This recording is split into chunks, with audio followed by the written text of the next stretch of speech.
Hey y'all, it is Thrive Thursday. I am just really feeling myself today. And by that I mean I don't know. I have this energy about myself on a daily basis, and I hadn't been feeling it probably about the last 90 days. But I feel myself coming back. Um, so I wanted to hop on real quick because I thought about 5 things that I would like to share with those people that are going through the recent job loss. I experienced this back in May of 2024, and I'm currently still in transition. And what I did initially,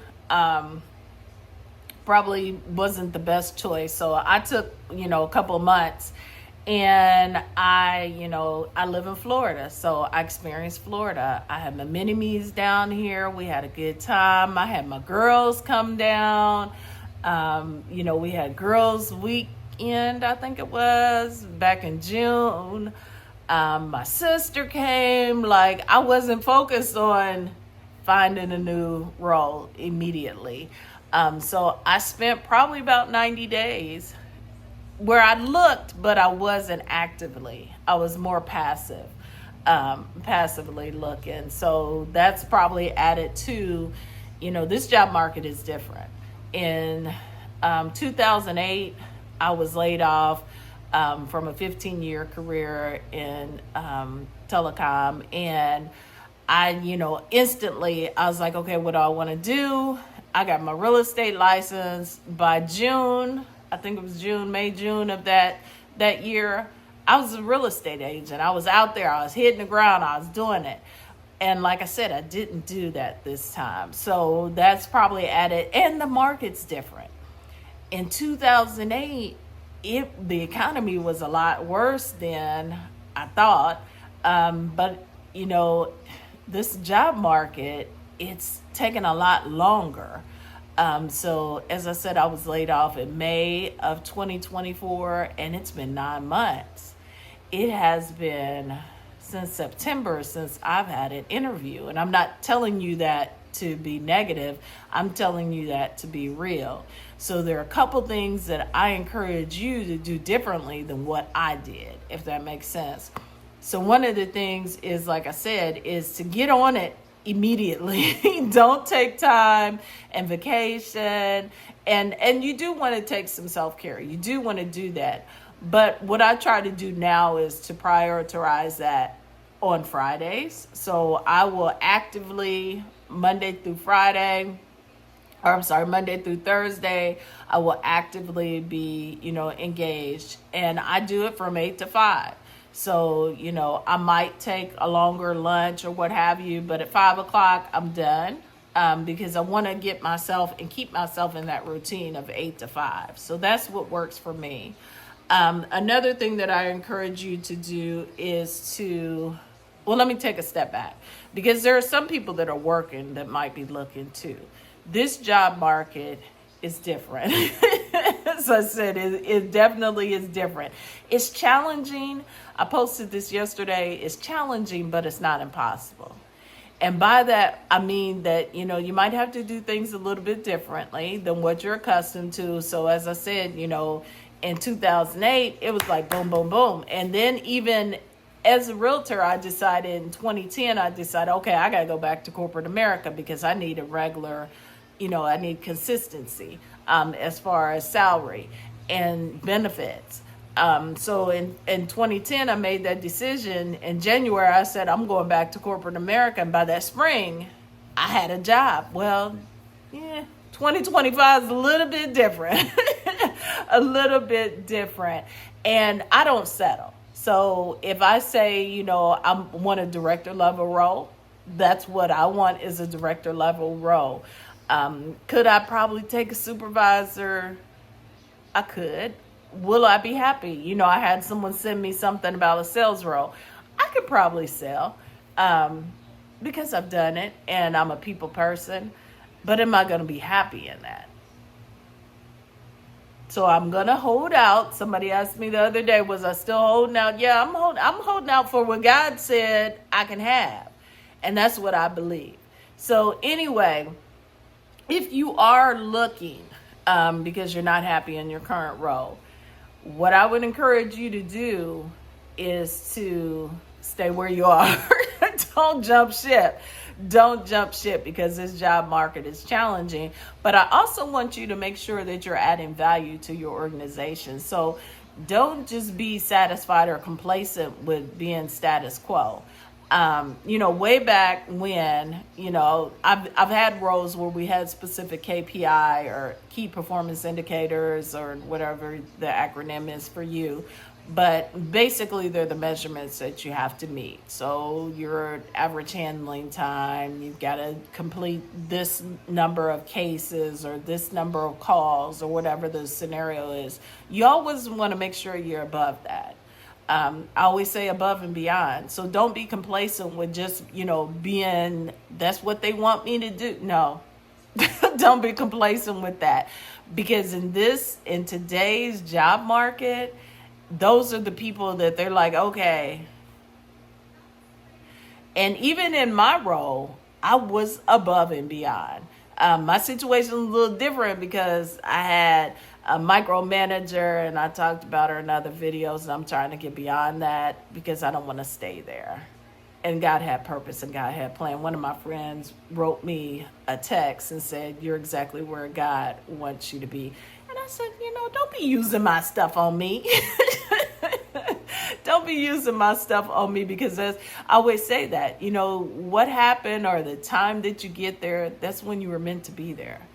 And where I'm at is where I'm supposed to be. So thank you. Seriously, thank you to my friend that sent me that. Hopefully she's watching. They better be supporting me. Thank you for sending me that because I tell and I encourage people with the same thing, and I need to hear that myself too. So anyway, write down your accomplishments. Make sure you're not status quo. Make sure you're not just getting by with your current employer. And make sure you go above and beyond. So if a lot of times I would tell my team all the time, you're closer to the fire than I am.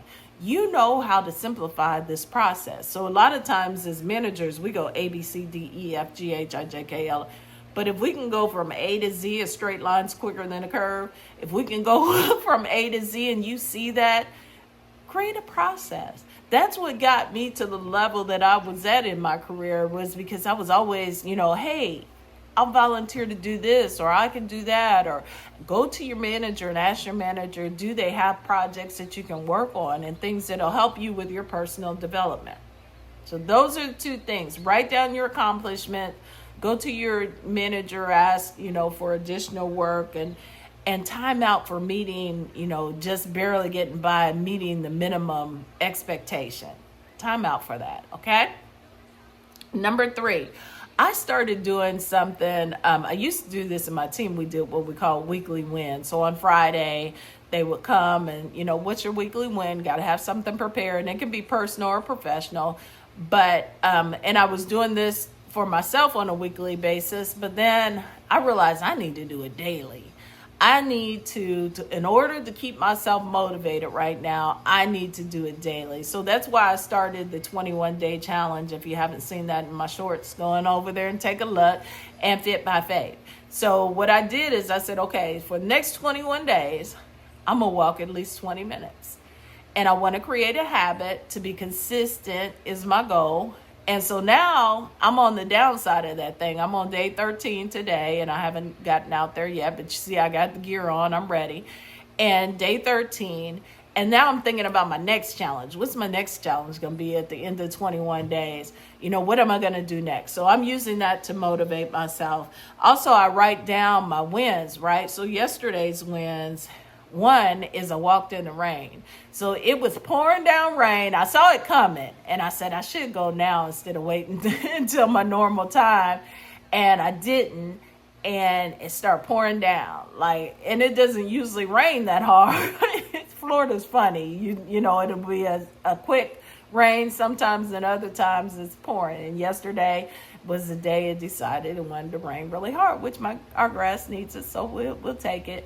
But anyway, so it was raining so hard, and I was like, dang, I'm not going to get to go, and I got to get my commitment in. I'm trying to think of what I can do as an alternative, and it let up. I was like, okay, I'm going to go. I was talking to my daughter. I was like, I got to go while it's not raining. I'll call you back. And so I get out there, I walked half a mile and it started raining again. Fortunately, it wasn't that hard. So I'm like, I'm getting ready to finish. I'm just getting ready. That little rain never hurt nobody. Plus I had on a hat. So I got it done and felt really good about that. So that was one of my wins yesterday. Number 2 is Babe got a new job. So I'm excited for him, and that's my win too, because we're a team. So yay, and come by here, Lord. You bless him, bless on him, knock, over here. So yes, Babe got the job. So that was number 2 of my wins. So I just write down what I accomplished during the day. And then number 3 is I did a 45-minute strength training and that was a beast mode. But so I'm trying to be consistent and to challenge myself, and I want to show what I'm doing, what I'm accomplishing on a daily basis, because when you're not working, sometimes it's discouraging. I'm like, my faith is like, girl. So you've got to keep yourself motivated. So those are 3 of the things that I would encourage you to do. Like I said, if you're working, are the first 2.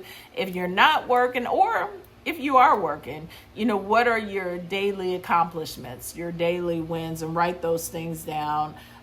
Challenge yourself, and have goals on a daily, a weekly, or a 21-day basis. And then number 4, again, working or not working, there are a lot of trainings out there. I came across Trailhead, which if you're in the tech industry, or really any industry, I believe, Salesforce is a tool that I encourage you to leverage. Trailhead is their training database, and they've got, I don't know how many thousands of different courses that you can take. And it's not all about Salesforce. Some things are about, your resume, interviewing skills, and customer service skills, et cetera, et cetera. I've been taking them on and off, but they give you badges. I can't remember. I think I'm Explorer. I'm almost to an Adventurer, about 1,300 points away. So it's kind of motivating, like Peloton, very similar to what Peloton does. And so I encourage you to do that, or there are others out there. So I'm going to drop what I found. These are free courses that you can take. Verizon, I signed up for theirs. I haven't taken a look at it yet, so I can't tell you a lot about it. Microsoft has courses. So there's a lot of different resources that you can use. And the thing is, you got to build up your skill set. You can't be complacent. Not everybody can go to college or take courses. And if you've already got a degree, you've got to stay, relevant. You just got to stay relevant. AI right now is game changer. So what do you know about AI? And Salesforce has courses. And I'm sure there are others out there as well. And drop them in the comments. If there's some that I'm not aware of, I'm going to put them in the description. But if you know of others that are free that you've used and you recommend, hey, I've got nothing but time. So trainings, and then also your resume. So today's resume is not what you're accustomed to, because what I had, and I just added, my last job on. So, they want white space, they want bullet points, they want a summary, they want the job that you're applying at the top. So I've got a template. One of the, he's very popular on LinkedIn, Sam Struan, I think is his name. He created the template. It's free, and I'll share it with you. I'll drop it in the chat, and you can utilize that as well. And he tells you basically, he's got a video he created too on how to format your resume, because that is key. That's the first thing that they see. So you want to make sure that, it's professional. You want to make sure it's grammatically correct. You don't have errors. You don't have a lot of text. I've been on a lot of calls as well where, the recruitment team at Salesforce, because that's one of my current companies that I'm stalking right now. But their recruitment team said, don't tell us what you did. Tell us about your accomplishments. So, I achieved 100% or 117% quota, sales attainment, or whatever. They want to see what you achieve, what your accomplishments are. So you want to, that's a whole different ballgame. It used to be, no, what did you accomplish? And it depends on, your current field too. So things might look a little bit different. Chat GPT and I, we go together real bad. Chat, I'll say, hey, Chat, I need to do this. And, I want to tell my accomplishments. And so Chat will write something. I always tweak it. I don't just cut and paste. I tweak it. Can't talk today. I tweak it to fit the specific role. And you do want to customize your resume to each role. And it takes a lot of time. Trust me, I know it does. Sam says just do the summary and don't do the rest of your resume. Sometimes I will. It just depends on the job description, because if I know that something's not on my resume, then I'll add that. So I do read the job description. I also make sure that the qualifications match my summary. So if they want someone that has 15 years or 10 years or whatever experience, I make sure that's my first bullet point. And then I just go down. My qualifications or their qualifications are on my summary. Boom, boom, boom. So those are just some of the tips. As I said, I just want to help because I know that this job market is a beast. I've been in it. And I will tell you, prayer works. Because I definitely have, and fasting. Jesus told us to do that. And so I definitely have been doing that as well. But my emotions, it's like ebbs and flows. And it sometimes out of nowhere, I'm in a mood, and it's normal. It is normal. But I want to encourage you, as I encourage myself, this too shall pass. This too shall pass. This is not my first rodeo. I keep telling myself, and I've seen him do it before, and he did greater things, and I'm expecting that Ephesians 3:20, above all that I can ask or think, that I can even imagine. That's what's coming. So I encourage you that the same. That is what God's getting ready to do for us. Not getting ready. I hate that. That's what God is doing. He's in the process of doing for us. And we're going to see it manifest in Jesus' name. Be blessed. Let me know if you have any questions, if I can share anything else. I'm here to help. Just trying to share my experience and help someone else along the way. Be blessed. Just came across this poem and I wanted to add this. Don't Quit by Edgar Guest. When things go wrong, as they sometimes will, when the road you're trudging seems all uphill, when the funds are low and the debts are high, and you want to smile, but you have to sigh, when care is pressing and you're down a bit, rest if you must, but don't quit. Life is queer with its twists and turns, as every one of us sometimes learns. And many a fellow turns about when he might have won had he stuck it out. Don't give up though. The pace seems slow. You may succeed with another blow. Often the goal is nearer than it seems to a faint and faltering man. Often the struggler has given up when he might have captured the victor's cup. And he learned too late when the night came down how close he was to the golden crown. Success is failure turned inside out, the silver tint of the clouds of doubt. And when you never can tell how close you are, it may be near when it seems afar. So stick to the fight when your heart is hit. It's when things seem worse, you must not quit. Be blessed, y'all, and don't quit.